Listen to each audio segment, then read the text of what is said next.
I don't think people realize how much our mindset, the way we think about things, our beliefs impact our physical health. This is the Pursuit of Wellness podcast, and I'm your host, Mari Llewellyn.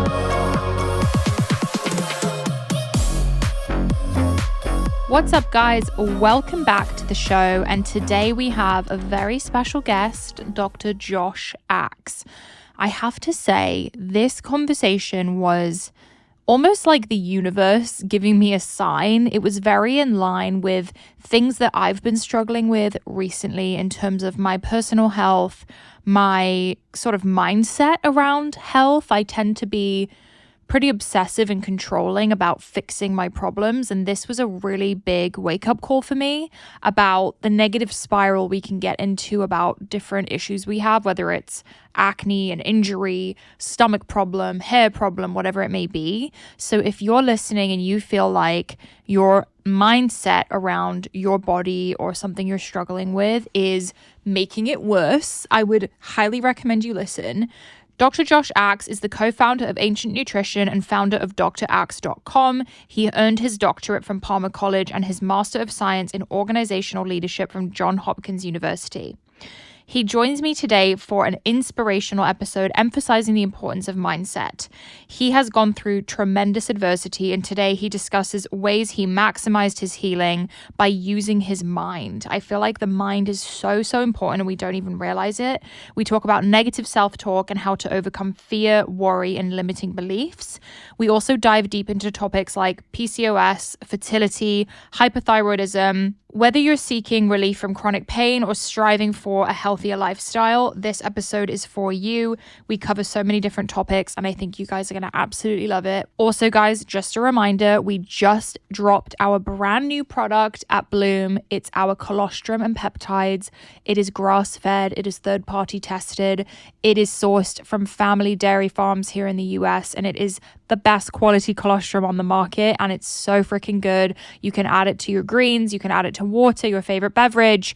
It is amazing for immunity and gut health, hair, skin, and nails, and so much more. Highly recommend you guys check it out. It is available on Amazon. Without further ado, let's hop into Dr. Josh Axe. Dr. Josh Axe, welcome to the show.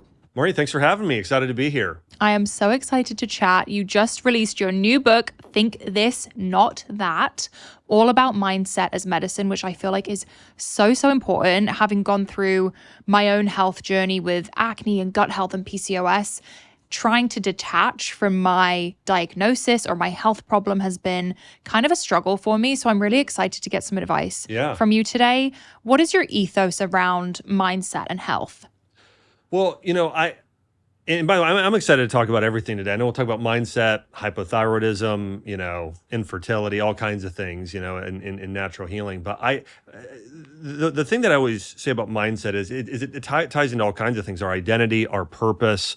And I don't think people realize how much our mindset, the way we think about things, our beliefs impact our physical health. I'll give you an example of this. I mean, if you go back all the way back to sort of what founded the way we do blind placebo studies today, like a lot of Western medicine, back many years ago during one of the world wars, one of the practicing physicians ran out of morphine. And we all know morphine's an incredibly strong drug. And so because he ran out of morphine, he's like, I have to take care of these fallen soldiers. I have to give them something. And so he essentially gave them sugar pills. Well, the crazy part was about 30 to 40% of them saw almost the exact same pain relief from these sugar pills as they would have given morphine. And that's think about that your own body can produce the same neurochemicals to numb pain as morphine. And so I think when it comes to our physical healing, whether somebody's trying to heal from autoimmune disease, inflammatory bowel disease, cancer, no matter what the condition is, a big part of it happens in the mind. And I can tell you from working with tens of thousands of patients, one of the most important parts of healing is your mindset and the way you think about your condition, about healing in the first place. And I think there's a combination of things that happen. One, I think that you actually do help heal your body through positive thoughts. I mean, there's something called neuroplasticity too, where your body will start creating new neural pathways in order to repair itself. I think your body will send new growth factors, stem cells, everything to that place that needs healing, whether it's the thyroid or the liver or the reproductive organs. And so all that being said, if we're just talking about health alone, I don't think people realize what a big impact our thinking has on health. And I think current science today proves that. I also think if you go back and look at what some of the wisest sages and saints and philosophers and practitioners have said throughout history, for instance, the Bible talks constantly about your faith or your beliefs or your thoughts will heal you. And so it's something I'm very excited about because I think it helped save my life. I mean, I almost died about 2 years ago. And so that's really what I sort of ignited in me, this awareness about mindset medicine and just really how important it is for us to be able to heal. But I think that to answer your question, I know I've kind of alluded around it, but I think we have to start with the end in mind. I think that's the big thing. What do you mean by that? So there's something in that was oftentimes talked about, not as much today, and I'm going to use the Latin frame. It's called the sunum bonum, and it's the greatest good. And so some of this ties into our identity and purpose in terms of, and I think it's actually very important for our health. And so if you want to be as healthy as possible, you also have to know, what does your ideal life look like, and be in tune with that, and then create a plan in order to make that your reality. So for somebody, and I think this is all part of God's design. If you are living in tune with the way God created us, then that is going to lead to the optimal level of health. I mean, God created fruits and vegetables and animals and these sort of things. And if we're eating real things, if we are enjoying and spending time in nature, if we're living out our purpose in life, I think it's going to lead to happiness, fulfillment, better health. But if you're not doing that, it's going to make you sick. So I think for most people, and I think a lot of people go through their life without actually thinking, this is actually exactly what I want in life, and also making sure it aligns with, as much as possible, what truly will fulfill them. Because if somebody goes and says, I just want to have a lot of money and a big house and a Lamborghini and a second home, and they get there, most people are going to end up being disappointed, versus saying, you know what? I see the people that have lived the best lives, that are the happiest. They actually are the people that sacrifice themselves the most. They give the most to others. They're using their gifts to make earth a heavenly place. And so I know that seems maybe a little far reaching, but I do think even our mindset and our health starts with, thinking about the end. Yeah. How do we overcome limiting beliefs we have about ourselves, self-sabotaging thoughts? Yeah. Negative thinking in general. Yeah. So I had this life-altering experience in high school. And by the way, I think everybody's going to relate to this. I'm sure you will. I'm sure every person watching and listening to this will relate as well, because we've all had somebody in our life say something destructive and somebody say something that helped save us in a way. And so I was a freshman in high school, and I was a terrible student, absolutely terrible. And I had my freshman English teacher, her name was Miss Noble. She said, Josh, can you stay after class? And I said, yes. And she said, hey, what do you want to do when you graduate? Or I'm sorry, actually, she didn't say this. She said, what do you want to do after high school? And I said, I want to be a doctor. And the reason I said that, Mari, was that the year before, my mom was diagnosed with breast cancer. She had a mastectomy.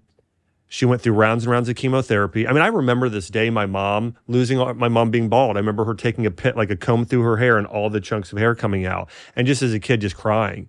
And I remember remembering, there's two things I thought at the time. One, I want to help people like my mom. That's why I want to be a doctor.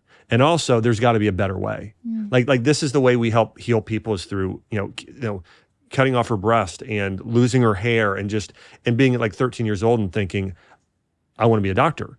Well, the teacher asked me, what do you want to do after high school? And I said, I want to be a doctor. And she laughed out loud.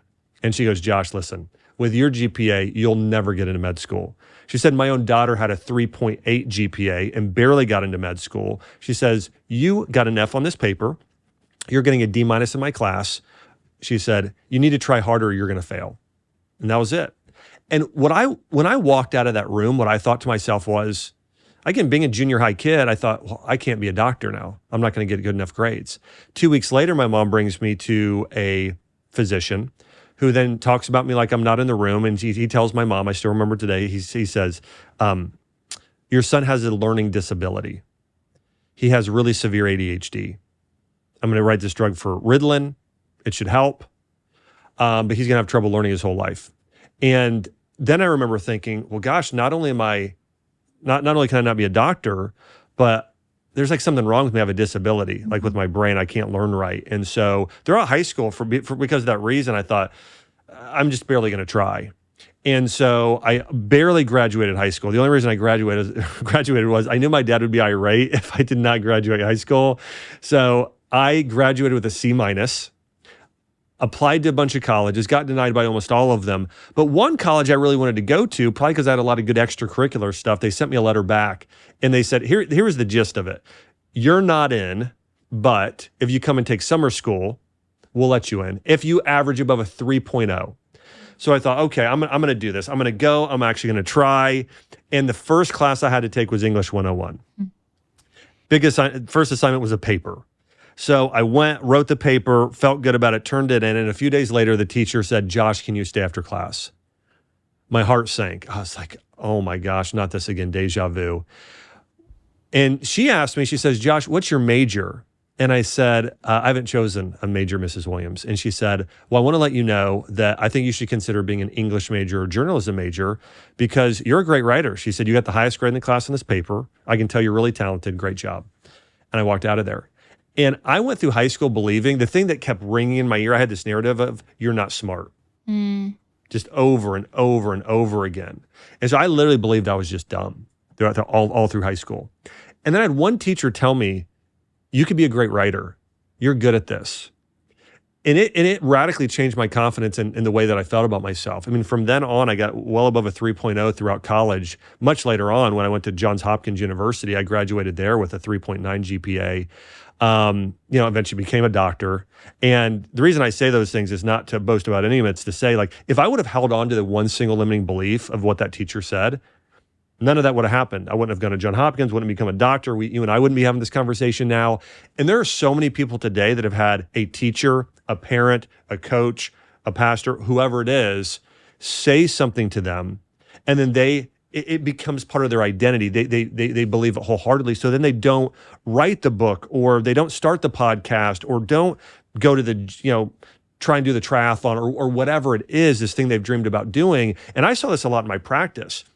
One of the most common things I heard when patients came into my functional medicine clinic in Nashville was, my doctor told me I have to be on this drug the rest of my life. Or my doctor told me this condition is irreversible. I can't tell you how many type 2 diabetics and people with certain types of autoimmune disease had come in and told me that. And then after care, especially type 2 diabetes, that's a great example of one. We reversed it almost every single time. And so that being said, there are so many limiting beliefs people have. And what we really want to do is adopt new empowering beliefs.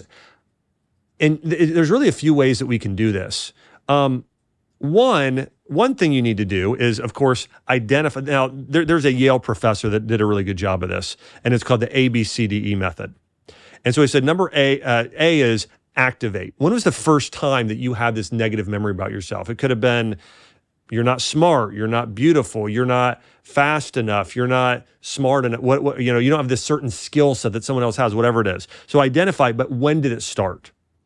B, identify what's the exact belief about yourself that you have. C, here's where it starts really becoming powerful, is what are the consequences if you continue to believe this false narrative about yourself?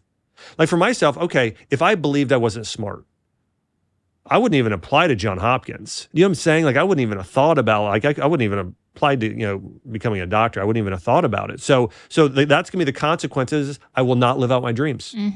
That's the consequence. Yeah. Okay, and then D is dispute it. Why is that not true? Why is that a lie? Well, okay, in high school I did get an A a few times.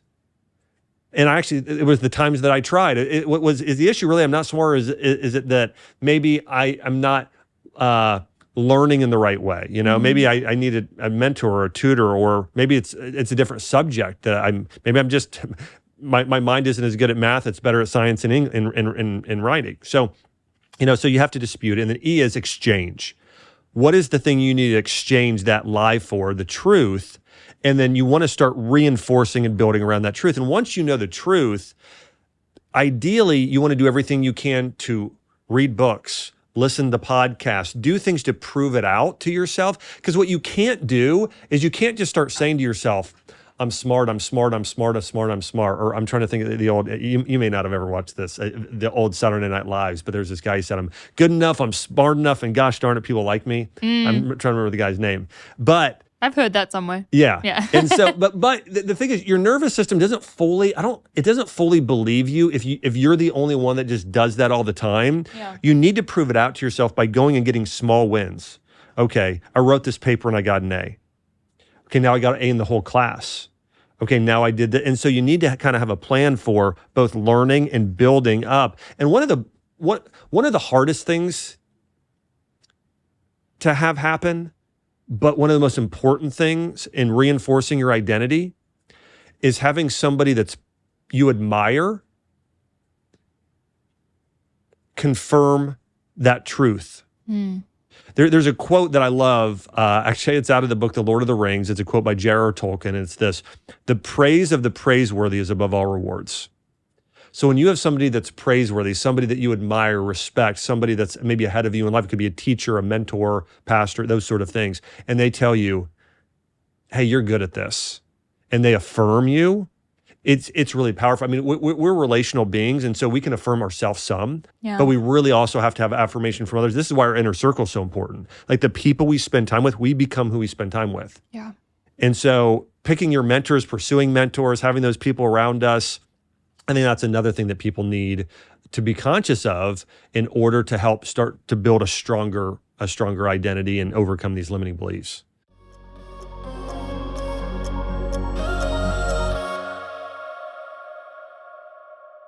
I just got off the plane from LAX. Sorry, I had to. I just got off the plane from Austin. I'm in LA right now. And you guys know I don't go anywhere without my Bite toothpaste. It's the easiest thing to travel with, and you can just pop it in your mouth for fresh breath. And the reason I like Bite is because it isn't filled with harsh chemicals, artificial flavors, and preservatives, which most commercial toothpastes are. I don't think many of us realize we swallow about 5 to 7% of our toothpaste every single time we brush, which is insane. And that is why Bite makes dry toothpaste tablets made with clean ingredients that are sulfate-free, palm oil-free, and glycerin-free. They're super convenient. You just pop a bit in your mouth, chew it up, and start brushing. It will turn into the paste you're used to, but with no plastic tube or messy paste. They also come in refillable glass jars, and they send refills in compostable pouches. It's better for our bodies and the earth. I'm such a fan of the glass bottle it comes in. It's so cute on the countertop or in your carry-on bag. Bite is offering our listeners 20% off your first order. Go to trybite.com/POW or use code POW at checkout to claim this deal. That's TRYBITE.com/POW. Okay, guys, it is time to upgrade your uncomfortable shapewear. Support for today's episode comes from Honeylove. I actually have a black tie event this week. That's right. I don't go to many of these, but we have a really big event and I am wearing a gown, and I knew it was my time to take out my Honeylove shapewear. I hate the feeling of other shapewear. Honeylove just gets it. It hugs you in the right places, but it's also so comfortable. So whether you're a bride, a wedding guest, or simply seeking everyday smoothing, Honeylove is the go-to for all things shapewear. Honeylove has revolutionized compression technology, so you no longer feel like you're suffocating while wearing effective shapewear. Plus, they never roll down, no matter how much you groove on the dance floor. Honeylove shapewear features lingerie-inspired design details that you'll want to show off and is made with breathable fabric that keeps you nice and cool. For a limited time only, you can get Honeylove on sale. Get 20% off your entire order with our exclusive link, honeylove.com/POW. Support our show and check out honeylove.com/POW, POW.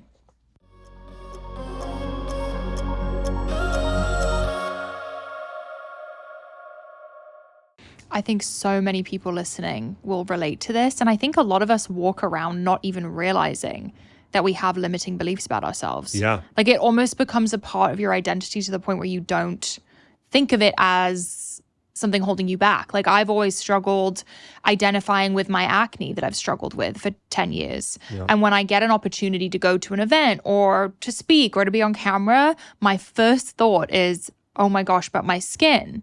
But that's not even the limiting belief. It goes beyond that. It's like, well, what's underneath that? Is it that I'm afraid of the judgment or the rejection of the people I'm about to be around? Yeah. And every time I push through that and go anyway, I get the affirmation that they're not rejecting me, they're not judging me because of my skin. If anything, I'm being more vulnerable and putting myself out there. Yeah. So just as an example for people listening, you may not even realize that you're walking around with these limiting beliefs. That's so true. Yeah, and that's the case most of the time. And part of it, we're just so busy in life, but it's really important. I'd encourage everybody to go and write down what are your top 3 limiting beliefs in ranking order, and start addressing those. And it'll help you create just an amazing breakthrough in your life. I know you mentioned you had a life-threatening diagnosis happen to you about 2 years ago. Yeah. Can you talk us through that story and how did mindset help you get out of that? Yeah. So a lot of people don't know this, but I injured my back lifting weights about 3 years ago. Actually it was before that, and then it got a lot better, and then I'd injured my back. And so I tried a lot of things, and I was still having a lot of back pain. And so I decided to go and get stem cell done. It's where they take your bone marrow, concentrate it, and then they inject it back into an injured area. So I had severe bulges in my L5-S1 and L4 disc. And I got it done, and it helped me tremendously, like unbelievably. I couldn't even believe it. And I probably got back to 80, 85, 90% with that. I still had this little nagging ache, though, in the left side of my back in my kind of QL area. And so I thought, I'm going to go get this done one more time. And I went and got it done. And again, this was about a year and 9 months ago. And I just didn't feel right afterwards. I kept feeling worse and worse and worse. Finally, it was so bad, I started I wore a back brace a few days. Well, then finally one morning I woke up, I couldn't walk. The pain was absolutely excruciating. I had to call an ambulance. My wife and I were living and our daughter, we were living in Puerto Rico at the time, had to call an ambulance to come pick me up, bring me in to get an MRI. The MRI came back and it said, I have a spinal infection. I had to then get on a medical flight from Puerto Rico to Florida, sat down with an infectious disease specialist, and he said, here was his exact words to me. He said, Josh, here's your prognosis. He said, best case scenario for you is that you're going to have chronic pain the rest of your life. And you'll be the first person to know when bad weather's coming. He said, worst case scenario is this could kill you. And because it's really spread. He said, it's not only in your disc, it's now in your bones throughout your entire L5 vertebra. And there's also an abscess now that's outside by the spinal cord of the infection. And he said, there's a really good likelihood you could be permanently disabled from this. Now, Mari, I just went from a few months before deadlifting, squatting, swimming, biking, running, throwing my 2-year-old daughter, 8 feet in the air. And so for me to hear, like, again, I've been teaching people about health my whole career. I mean, I've been sort of leading the charge with a lot of other people with this. And I thought to myself that this can't be real, that I could, this doctor, if he was betting, it seemed like he was telling me you're going to be permanently disabled. And he said, you might have to eventually go and have rods put in because this infection is so bad and a number of things. And I had about 48 hours of just absolute despair. Like, there were emotions I can say I'd never experienced before. I had never experienced despair and hopelessness, but I did. And I spent a couple of days just mourning and praying and just having a just incredibly hard time.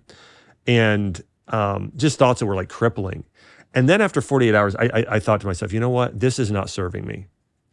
And I also realized, and I'm a person of faith, in God. And so I just said, you know what, I'm just going to pray. I'm going to pray and see what God says about this. And I think what was really put on my heart is that God is bigger than any diagnosis. And I'm going to do the best that I can to heal and to allow myself to experience a miracle. Because, we read those stories about people who were told, hey, you're paralyzed and you'll never walk again. And then they do. And so I thought, I'm going to be one of those people. And so I decided I'm going to do everything I can to heal. And now the doctor was recommending, he said, we're probably going to do about 6 weeks on IV antibiotics and another 6 weeks of oral antibiotics. So that's 12 weeks of antibiotics. That's 3 months of antibiotics. And I had not taken a medication really, truly since high school, like 20 years. I was 40. And so I started doing all this research and saying, okay, I want to do everything I can to heal to where I don't have to do these antibiotics and I maximize my healing. Well, I came across a study in hyperbaric chambers. And there was a study on if you take antibiotics with hyperbaric chamber, it drives it deeper into the disc. And people were able to get down their time on antibiotics down to 4 weeks. Okay. So really shorten the time. And so I got in a hyperbaric chamber, a hard chamber at 2.5 ATA just about every day for a little over a month. So every day. And well, about 5 days a week. And then I extended it to about 40 days. And then a little bit after that too. And then I started doing IVs of things like, if you've heard of something, methylene blue, Jensen silver, doing a lot of, nutrient IVs, super high dose probiotic. I got these things called bacteriophages. They're actually proviruses. They're used a lot in Europe for antibiotic resistant bacterial infections. So I started doing a lot of this phage therapy. And I went and I just said, I'm going to do everything I can to maximize my healing. And I'm going to believe I'm going to heal as well. This is interesting too. We talked about this earlier, the placebo effect. But I read this article by a researcher and he said, you can amplify the placebo effect. He said, I found that when you have a very clear vision about what you want in life, that amplifies the placebo effect. Like knowing I want to be pain-free, or I want to walk again, or I want to throw my baby girl up in the air in the pool again, right? So you got to visualize and be clear, this is what I want. And the second thing he said is that you want to tie emotions to it. Like you want to feel it physiologically and emotionally, like you're in that place already. So I started picturing myself throwing my 2-year-old in the air and her laughing and giggling and me hugging her and like just feeling strong, feeling excited, feeling full of joy. So I started just feeling that and visualizing that on a regular basis. And the third thing is that you have a plan, a very, very detailed strategic plan in order to how that's going to be your reality. So I started picturing myself 1 year from now doing all those things. And so I followed this plan. And after about 2 weeks, I started feeling about 1% better. And then a little better and a little better. Now, this infection was so bad and the pain is so severe, I didn't walk for 10 months. And I couldn't sit in a wheelchair either. So I was literally in bed on my back for 10 months. Now I could crawl after a couple months and I would crawl out and get into a pool where I could move some. And then I was on a walker for a couple months, but I didn't walk on my own for a year. Wow. And so I now at this point in time am probably about close to 90%. I think I'll be 100% by the end of this year. One of my prayers, by the way, a limiting belief I had was, and I had to, this was an internal battle. I kept thinking, well, I can heal some, but I'll never get back to 100%. Maybe I could get back to 80, but I'll never get back to 100%. And I had to say, no, I will be back to 100%. And I prayed during this time too. I said, God, refine me. And Lord, I pray not only that I get back to 100% physically, but that I grow spiritually and mentally far greater than who I am right now. And I really tried to lean into that and lean into my suffering. I'll give you an example of this. Like, it is so tempting for people to get in a victim mindset and mentality and say, you know what? Because I had these thoughts creeping in of like, the doctor made a mistake with my injections. This is unfair. This never should have happened to me. What if I wouldn't have done this? Could I go back in time? And I realized that's not serving me. And so I realized also I need to be serving others and showing other people how to walk through suffering. And so I was very conscious of my wife, my daughter, who was then, by the time I was going through a lot of this shit, was about to turn 3, and my parents, my in-laws, my friends coming over, that I would walk through this nobly. And so I didn't complain the whole time. And I said, I want to show my daughter what it's like to, live in a state of joy, even during suffering. And so there were a lot of opportunities I had. I'm really grateful. It's hard to say. One, I still wish it wouldn't have happened because there's a lot of healing that I still have to go through, I believe, in terms of even physically. But I learned, I grew a lot through the process. I'm definitely better than the doctor said, the best I could possibly be. And so that was my past, year and 9 months.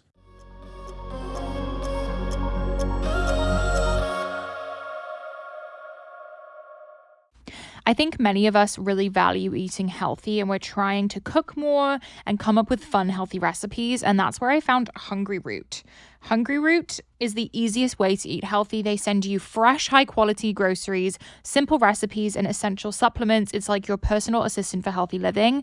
I personally so I discovered these corn tortillas they sent me. I think they're called Maria and Ricardo, and they are so freaking good. And they sent me all these different taco ingredients, and I had the best time making my meal, and it was so delicious. I'm absolutely obsessed. All you have to do is take a fun short quiz, and Hungry Root will get to know your personal health goals, what you like to eat, and more. And then they'll build you a personalized cart with all your grocery needs for the week and give you a delicious recipe recommendation to put those groceries to use. Each order is fully customizable, and you can take their suggestions or choose whatever you want. They've got fresh produce, high quality meat and seafood, healthy snacks, smoothies, sweets, ready to eat meals, kids snacks and meals, vitamin supplements, and much, much more. Everything from Hungry Root follows a simple standard. It has to taste good, be quick to make, and contain whole, trusted ingredients. I can say from personal experience, it has been so convenient and lovely to have this grocery delivery. Right now, Hungry Root is offering the Pursuit of Wellness listeners 40% off your first delivery and free veggies for life. Just go to hungryroot.com/pow to get 40% off your first delivery and get your free veggies. That's hungryroot.com/pow. Don't forget to use our link so they know we sent you.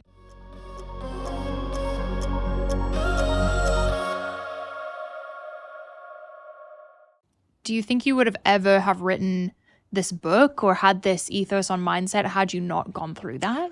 Well, here's what I'll say. I was already going to write a book that was more mindset related before this happened. Wow.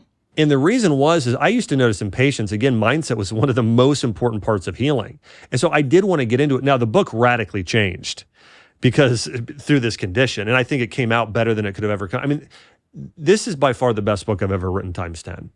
Like when people get it, I think they're going to be like, wow, this really is a life-altering book. So I think the book came out very different and much better because of it. It's almost like your pain became your purpose. That's right. I think that's such a powerful statement and so true. I want to ask your thoughts on mindset for fertility. I'm talking a lot about fertility lately. I'm trying to have a baby with my husband, and I feel like mindset has played a really big role in holding me back a little bit. And I've heard you speak about, I think you called it ancient medicine. I heard you mention worry, and I resonate with that a lot. So how do you approach mindset with fertility? So I've worked with a lot of women on fertility, and we've seen really good results. And one of the things I have to address, and by the way, this is true for fertility more so than other conditions, but it's also true with a lot of other conditions, is that if you overthink your condition and focus on it too much, you'll stay sick. It's a form of stress. It's a form of stress. I mean, I see this a lot. I saw this a lot with my Lyme disease patients. I saw it a lot with certain autoimmune patients, inflammatory bowel patients, and infertility as well, is that you get this vicious cycle where all you think about your condition. It's all you think about. And I truly believe that it actually keeps your body from healing and keeps your body in that sick state. And so even though it's one of the hardest things to do, one of the things I encourage people to do is that do everything you can to take your mind off of being sick. Now, listen, you want to do your due diligence and sort of learning some things and how to heal. You want to do your due diligence and being practically creating a plan in order to do some things to heal. But outside of that, don't think about your condition. Do you know in Chinese medicine, they never diagnose anyone with a condition? Wow. And I don't believe Ayurveda did either. They would diagnose you with a pattern. They'd say, hey, you're out of balance. So for instance, Chinese medicine, your body's too hot internally. Okay, so maybe there's inflammation, or it's too cold, like in hypothyroidism or IBSD, or there's too much movement or too little movement, like constipation, or your body's too damp, there's too much moisture, like phlegm and mucus and candida, or it's too dry, like that can happen in menopause. And so rather than giving you a label, they would diagnose you with a pattern. And it's a lot, I mean, if I told you you have this condition versus, hey, your body's too warm. Let's start doing some cooling foods. Let's just bring your body back into balance. Yeah. It's a lot less intimidating. In a way, I actually think it's breaking the Hippocratic Oath oftentimes when we diagnose people with these medical conditions, because it's doing harm. You're taking hope away from people. It's actually harming them. First, do no harm. And so I think really Chinese medicine, Ayurveda, these ancient forms of medicine, biblical medicine had it correct in that way. So I do think the mindset of fertility, here's what it is. And again, my best reference is I've spent most of my career studying ancient Asian medicine. And there's really two main reasons when it comes to fertility that somebody, well, the first is conception and the next is carrying. Yeah. Okay. Conception has to do more with, from a Western perspective, cortisol. Carrying has to do more with insulin. Okay. And so conception is really focusing on those adrenal glands, and that's tied more to the emotion of fear. Here's an example. Fear you won't get pregnant. Fear of letting down your spouse. Fear of letting down your parents. Fear of failure. What if this never happens? So you're thinking about and it's disrupting your future. And so that really can limit those, and so in Chinese medicine as well, every emotion impacts an organ. And it's not just Chinese medicine, it just does. So if somebody think about if a kid gets really scared at night, they can wet the bed. Why? Well, because being frightened, that type of fear impacts the bladder. We know,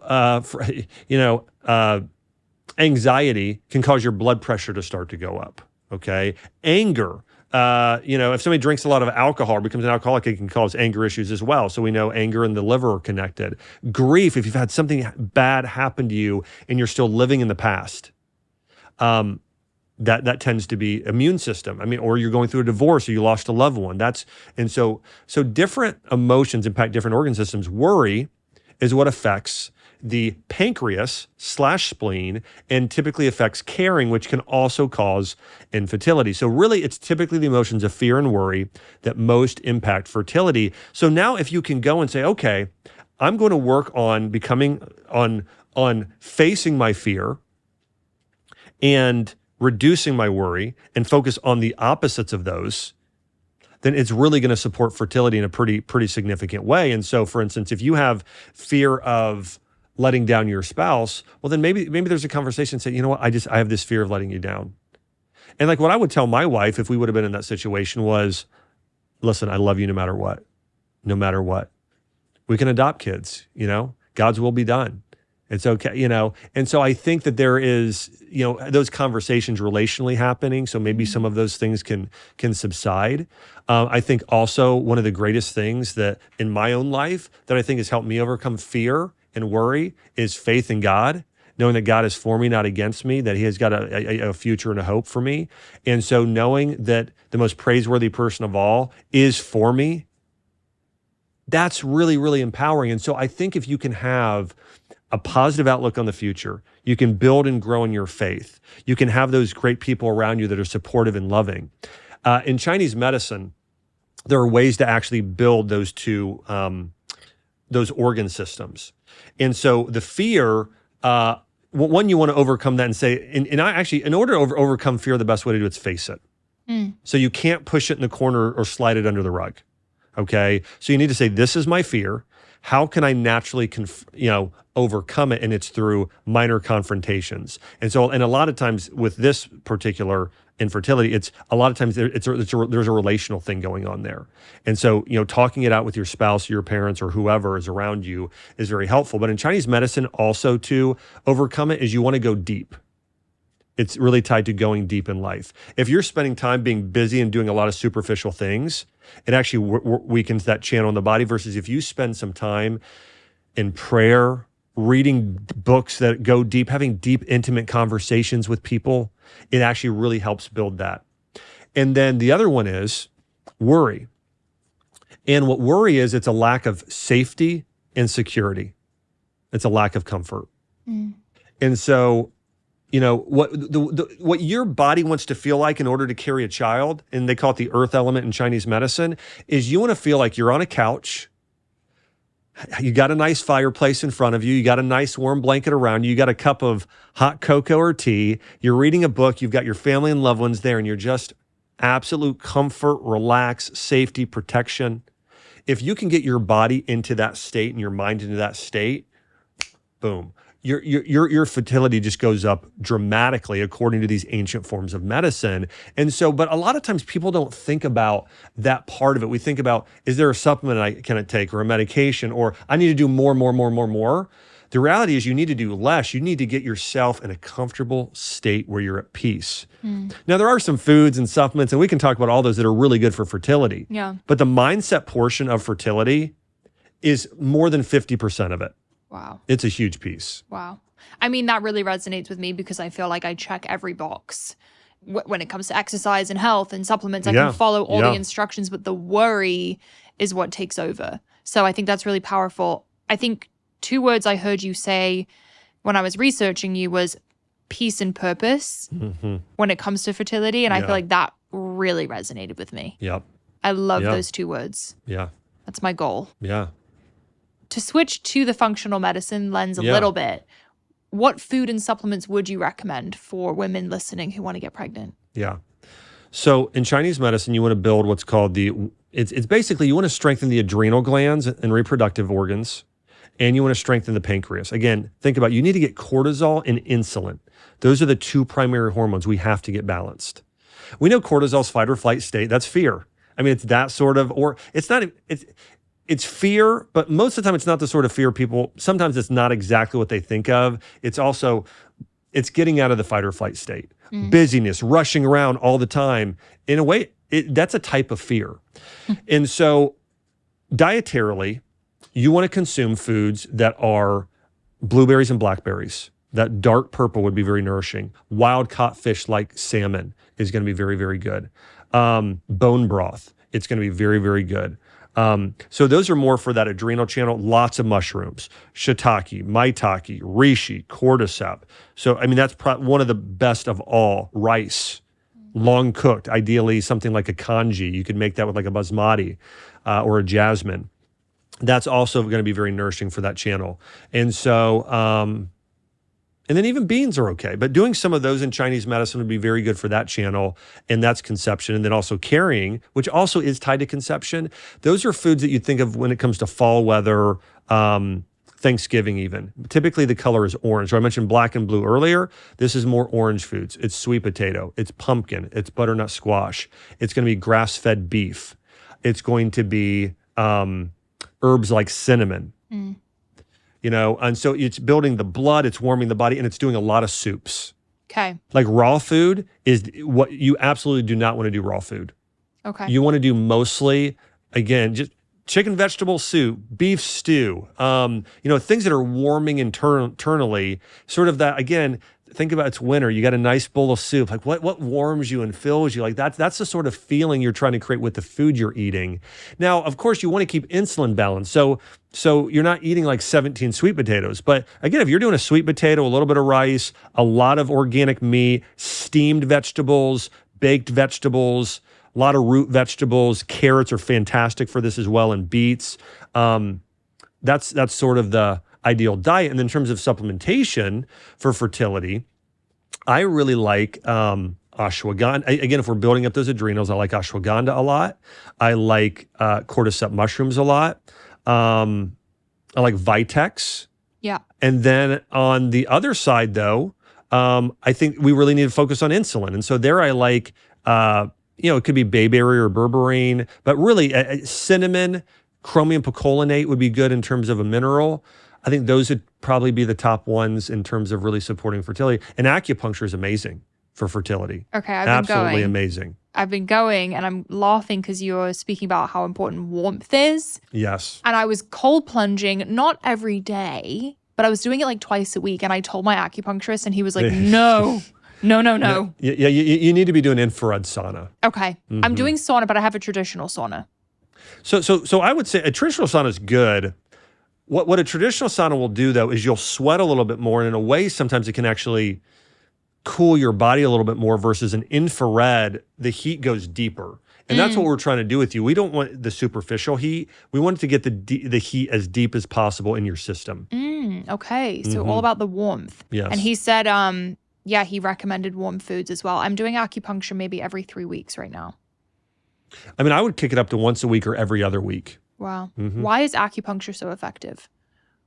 When I first learned about acupuncture, when I first heard acupuncture, so I grew up in a household where my mom thought, everything that wasn't, part of the Judeo-Christian faith, that it was evil. So when I first heard acupuncture and some of the words like qi and yin and yang, and I was, I didn't know what to think. And then I started studying it and I thought, it's just a different language and it makes so much sense. And so what acupuncture is it's going to areas of the body that are connected to organ systems.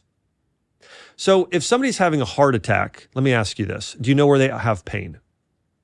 I would imagine the chest. Yeah, it's actually your left shoulder. Oh. But it can be. It can be the chest, but it can actually be the left shoulder. If somebody's having a gallbladder attack, they can start having pain in their right shoulder. And this is true with actually quite a few different conditions. You can start having pain in different areas of the body that aren't that exact area where you're having issues. Well, the reason is what they found in Chinese medicine is that different areas of your body, this is true with reflexology or Chinese medicine, that they are connected to the organ system. And so they found that if you go and stimulate the area, and so you needle the area, and what needling does is it brings blood and energy, it activates an area, it will then impact that organ. And in Chinese medicine, the big focus is on typically tonifying, so activating or calming an organ. And what they'll try and do typically is move blood to the area. And so, for instance, you got a gallbladder issue, maybe there's some points in that right shoulder they're going to go to, and that's going to help calm the gallbladder or activate it to start functioning better, get more blood flow there, working on it in that way. There's a lot of points around your belly button for the stomach. There's a lot of points in your upper back for the lungs.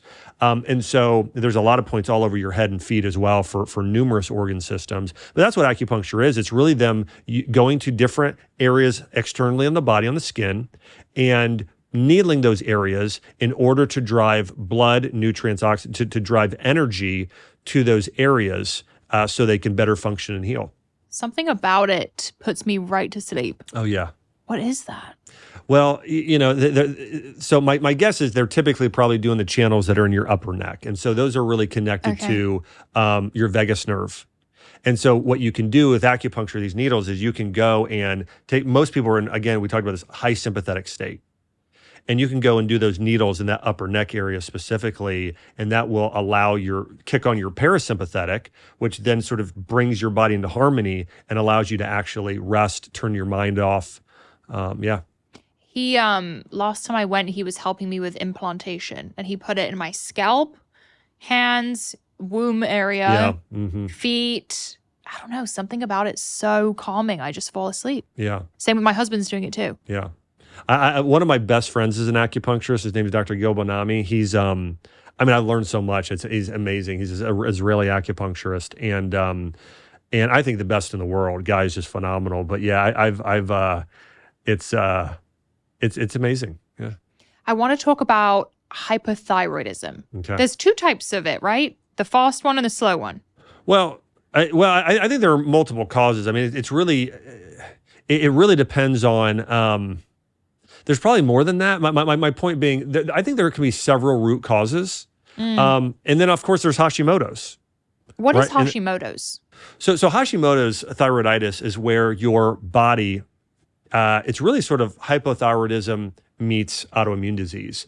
And what happens is your body starts creating antibodies to the thyroid, and so your body starts attacking your thyroid tissue.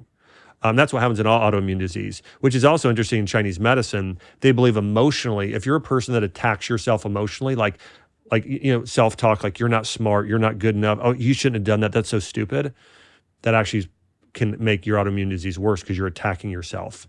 So, but anyways, when you look at Chinese medicine, hypothyroidism is known as a qi and yang deficiency. Qi is really tied to, in Western medicine, that would be considered tied to your adrenals. And it would also be, if we're talking about cellular energy, be tied to your ATP. So your cells creating energy, your mitochondria. And the other thing is it's a yang deficiency, which means your body's not being anabolic enough, if we're talking Western medicine. So it's really not regenerating enough. It doesn't have what it needs for proper regeneration.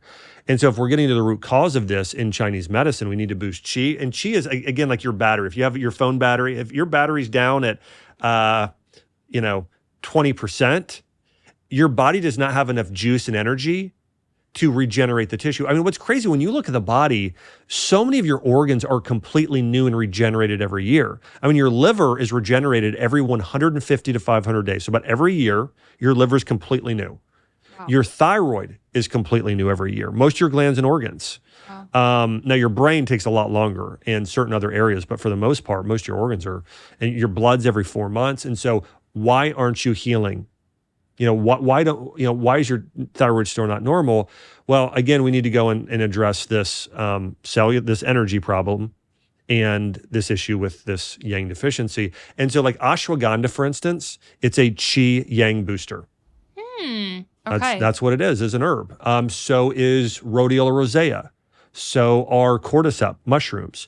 So is ginseng. So those are typically qi and yang boosters that help people with hypothyroidism. And like if I'm comparing the way that conventional medical doctors take care of hypothyroidism, most natural, but also those people that really focus on root cause, they're very different. Conventional medicine, they're going to say, here's Synthroid, here's just a conventional medication, and it never actually fixes the root of your thyroid issue. Natural doctors will tend to say, maybe let's go gluten-free or let's take a few of these supplements, and it's way better. I mean, you'll see good results with that. But if you want to fully reverse hypothyroidism, you really need to address all causes. And so you have to address, again, the qi deficiency, which is going to be tied to your purpose in life emotionally. Wow. If you have a strong purpose, you know what you're called to do, that will help that organ system. Also, if you have the right nutrients. Now, I just covered this on my podcast, and I think this is absolutely mind-blowing. Did you know that if you've taken birth control for 10 years, your chance of having hypothyroidism goes up by 283.7%, according to one large-scale study? Wow. And I've known this for years, but I never see anybody talk about it. But one of the biggest causes of hypothyroidism in the entire world today, in America specifically, is women that get on birth control when they're younger. I mean, that's almost my entire generation. So you know the most surprising thing for me when I got into my functional medicine practice? The amount of women who came in with hypothyroidism. Nobody told me when I was going to go and open up my almost that almost every person I cared, almost every woman that would come in their 30s and 40s was going to have, like young women starting families, was going to have hypothyroidism. And I started going and doing the research on this. Here's why this happens. When you get on birth control, your body, it starts pulling nutrients out of your, you start losing certain nutrients. And the nutrients you lose are, according to, again, this is medical study, vitamin B2, vitamin B6, B9, B12. Now there's others too, and I'll hit on those in a minute. Those are the 4 primary vitamins that are required for methylation. Okay. Your thyroid and adrenals, they cannot function properly without these B vitamins. And so it's a major, major issue. Now, there's other nutrients that are depleted with birth control. And anyone can go and look this up. It's all in the medical literature. Selenium, that's another methylator. Also magnesium and zinc and probiotics and vitamin C. Those are the nutrients that are depleted when you're on birth control. What's crazy is somebody will go into their doctor, they'll prescribe them birth control for everything. Of course, we've talked about this. It's acne, now it's conception, but it's just, hey, here's so you're comfortable so you don't get your period. This is a lot of women and girls today, and they don't know that it's depleting their body of all these nutrients, and their doctor's never putting them on higher doses of some of these things, maybe to make up for it. Now, birth control still wouldn't be good for you and unhealthy, but still, at least, you'd be addressing some of those nutritional deficiencies. So most women today walking around with hypothyroidism, they are severely depleted in one or multiple of these nutrients, and it's part of what's keeping them in a hypothyroid state.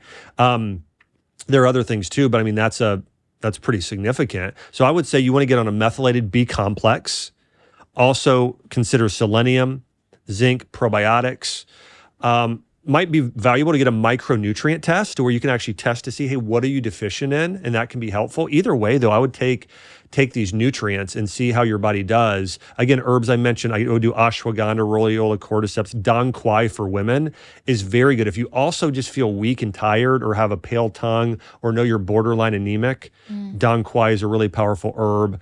And if you can do those herbs and you can do the diet we talked about and address those nutritional deficiencies for hypothyroid, I've seen amazing results. One other thing I really like for hypothyroidism is taking glandulars and organ meats. I like taking, now listen, you have to find a reputable right company, but I like taking thyroid tissue along with adrenal, thymus, and some of those other organs, liver, that are going to be supportive of those. And probiotics are important too, because you need to be able to absorb the B vitamins. I know I said a lot there, but when I have somebody I'm working with, I'm really working on addressing all those issues. I'm working on the diet. I'm working on the supplements. I'm also working on the mindset. Hey, let's make sure you have a purpose. Let's make sure also you're sleeping well. Yeah. Because that's when your body heals and recharges. Huge. And I didn't even mention the yang part, which is important as well. But part of that's mostly warming your body, getting more anabolic. So sleep will help that. Infrared sauna will help that. Warming herbs, like doing a lot of cinnamon, pumpkin pie spice, fenugreek, that'll help that as well.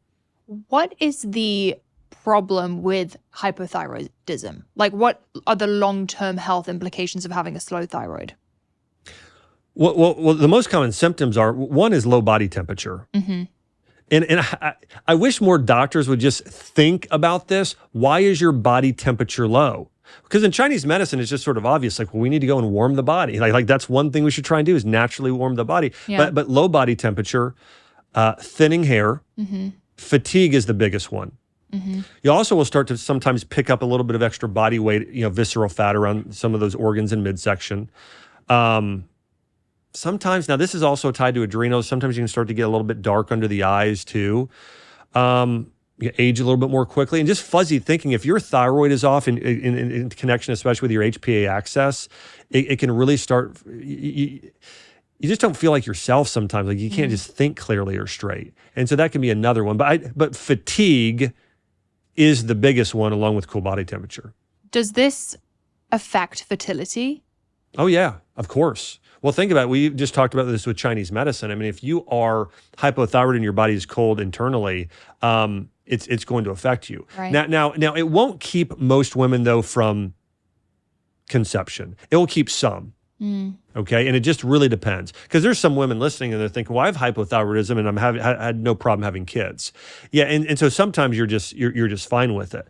But my guess is, if I looked at the medical literature, which I have not looked at this, but I would guess if somebody is hypothyroid, they have a slightly elevated risk of infertility compared to women who don't have hypothyroid.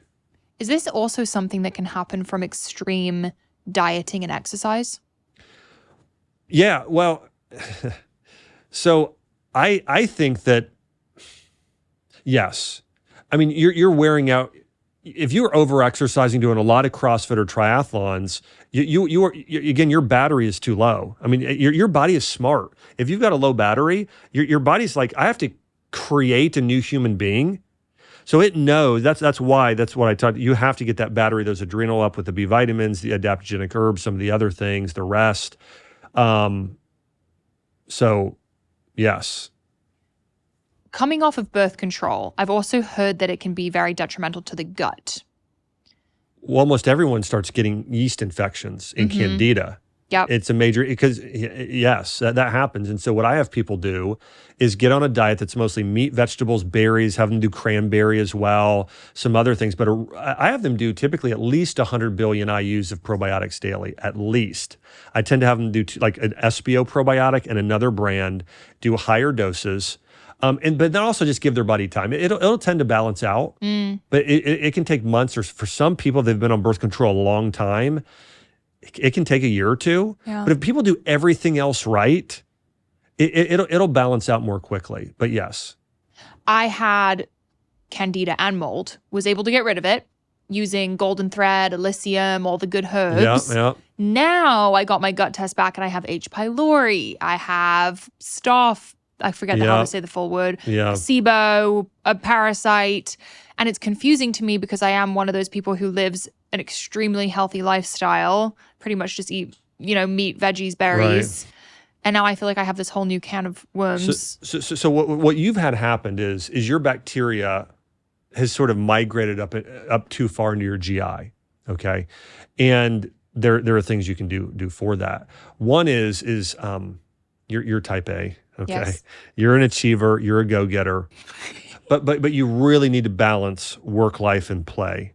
So you need to really have solid yellow lines around, not doing anything, not getting ahead. Reading a novel that's just a novel. Going on a walk, just to go on a walk and not thinking and walking as fast as you can. Just play, just going on a date and not talking to your husband about work.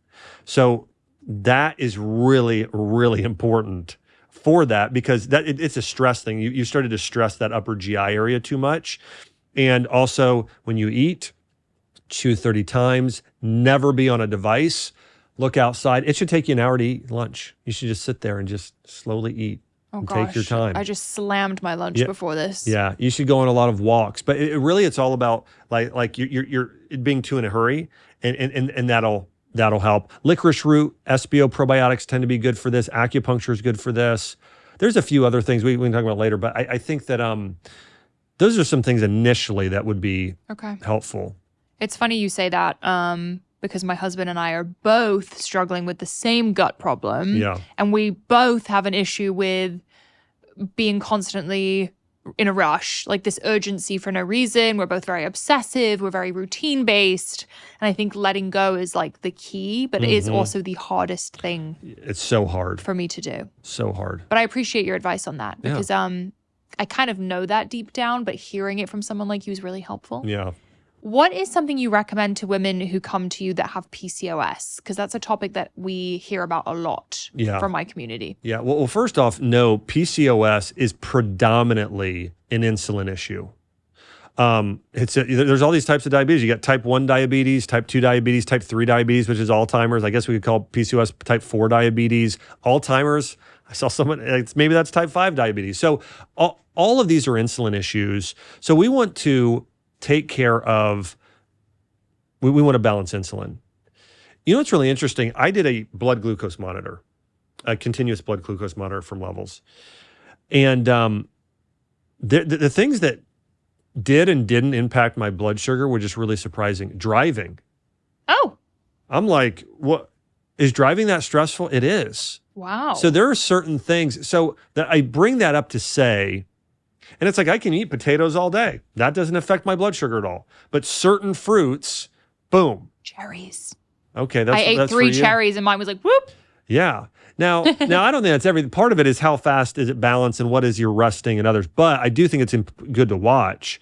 And so my point is you want to be conscious of it's not just food. You want to be conscious of the food.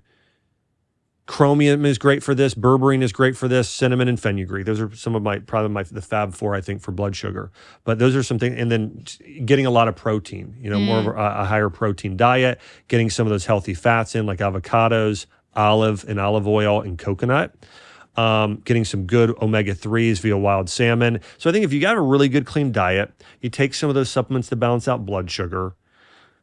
Again, I think acupuncture is very good at this condition, like helping with that in particular as well. And then I think don't be rushing around. I think doing a continuous glucose monitor would be really, really fantastic for people. And you don't have to have it all the time so it stresses you out, but wear one even for just 1 month and just pay attention. So now you're more aware. I mean, now that I've done it for a month, I don't need it as much. I would benefit less from it because I just know now because I really am aware of what impacted me when and how. But yeah, PCOS, those things would help a lot. I could ask you a million questions, but I would like to end with just hearing one tip you would give everyone listening who maybe wants to live a more healthy, positive mindset moving forward. What's the first step they should take? Yeah. I would say prioritize. And then have your priorities first thing. So I'll give you an example for myself. Every morning I do what I call a spiritual triathlon. And then I eat something very healthy. And then I get a few minutes, just a little bit of time with my family. And so my spiritual triathlon is I go out and I just do a quick walk and just tell God everything I'm grateful for. I then come in and I'll make my smoothie. I tend to do a superfood smoothie with bone broth protein and collagen and some plant protein and berries and coconut milk. And then there's like 30 other things. So I don't want to list them all, but I do that. and then I'll sit down, drink that while I read my Bible, and then I will maybe just spend a few minutes in prayer. And then by then, like my 4-year-old now is coming down seeing her, and spend a few minutes. And when I do that, it's like it's win the morning, win the day. And one thing I tell people too, if a lot of these changes seem like a lot, well, just change breakfast. I mean, if you change breakfast, you've changed a third of your diet. That's an incredible, incredible change. And I think today people need to continue to be aware that health is body, mind, and spirit. Work on your physical health, but also really devote some time working on your spiritual health, getting around other people as well that love you, that support you, that are pursuing their faith and growth in life, and other people that are healthy of mind, because you become like the people you spend the most time with. And so your inner circle is incredibly important. When you look at the Harvard study, there's a study done, I think it was a very long-term study, might have been 85 years, and they found the number one determining factor of longevity is having a great community and support group. And so it's probably the number one thing you can do for health. Yeah. And so be aware of that and pursue that. I told somebody this recently. I said, when I dated Chelsea, before we got married even, I wrote down all the things I was looking for in a spouse. I wrote down, I love my wife to be, spiritually on fire for God and mentally stimulating and beautiful and help me grow. And she makes lemon out of lemonade. So I wrote down all these things. Being grateful, not entitled. And I found that in my wife. And people should do the same thing with their friends, though. If you wouldn't recommend that your child hangs out with somebody that you're hanging out with, then you shouldn't be hanging out with them either. And so go and write down what are the characteristics of those people that you want to spend time with. Now, you also want to make sure you're becoming that sort of person in the reciprocal manner, for that iron sharpens iron. But that's another thing I would say. Just, I think that's going to bring somebody, health in body, mind, and spirit.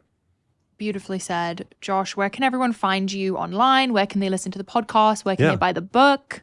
Let us know. Well, one, I'm stoked to have you on my podcast. And so my podcast is the Dr. Josh Axe Show. And I've covered a lot of topics on Apple and on YouTube. But people could also search like Dr. Josh Axe Hypothyroid or Dr. Josh Axe Birth Control on YouTube or Apple, and they could watch some specific podcasts where I've covered those topics. My Instagram handle or social handle, I guess across the board on social and YouTube, is at Dr. Josh Axe. And new book's out. It's called Think This, Not That. It was a New York Times bestseller. Really excited about it. People could check that out on Amazon. But thanks so much for having me. I love this conversation. This was so fun. Thank you so much. Thanks for joining us on the Pursuit of Wellness podcast. To support this show, please rate and review and share with your loved ones. If you want to be reminded of new episodes, click the subscribe button on your preferred podcast or video player. You can sign up for my newsletter to receive my favorites at marilewellen.com. It will be linked in the show notes. This is a Wellness Out Loud production produced by Drake Peterson, Fiona Attucks, and Kelly Kyle. This show is edited by Mike Fry, and our video is recorded by Luis Vargas. You can also watch the full video of each episode on our YouTube channel at Mari Fitness. Love you, Power Girls and Power Boys. See you next time. The content of this show is for educational and informational purposes only. It is not a substitute for individual medical and mental health advice and does not constitute a provider-patient relationship. As always, talk to your doctor or health team.